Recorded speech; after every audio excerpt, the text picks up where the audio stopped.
Je ne sais pas si vous avez remarqué, mais on entend de plus en plus les médias employer le terme de reprise. La bourse va mieux, les données économiques arrêtent de s'effondrer. Pourquoi parle-t-on déjà de reprise dans les journaux alors que la crise touche encore de nombreuses personnes? C'est Dominique Strauss-Kahn qui a déclaré le premier, courant septembre, que la reprise économique globale avait commencé. Mais quels sont les éléments qui lui permettent de statuer sur cette reprise? Eh bien, tout d'abord, le FMI et la Banque mondiale ont relevé le taux des prévisions de croissance. Elle serait de 3,1% au lieu de 2,5% annoncé en juillet pour l'ensemble de la planète.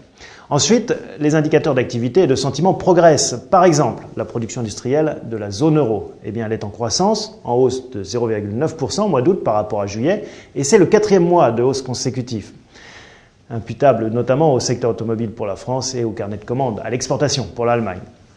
Cette croissance provoque un regain de confiance chez les industriels français. Selon l'INSEE, le moral des industriels gagne 3 points au mois d'octobre pour atteindre son meilleur niveau depuis un an. Du côté de la consommation des ménages en produits manufacturés, eh bien les économistes attendent une progression moyenne de 0,5% après 2 mois consécutifs de baisse. Enfin, les boursicoteurs ont le vent en poupe. Le CAC 40 se porte à merveille, plus 20% depuis le début de l'année.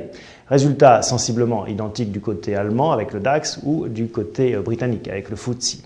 Rappelons que si les places européennes se portent aussi bien, mais c'est avant tout grâce aux indices américains tous positifs suite notamment à l'annonce des résultats trimestriels des sociétés outre-Atlantique.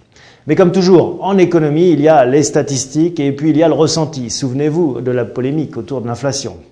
Et donc, il faudra sans doute encore un peu de temps pour que la reprise passe des chiffres dans les journaux au porte-monnaie des ménages.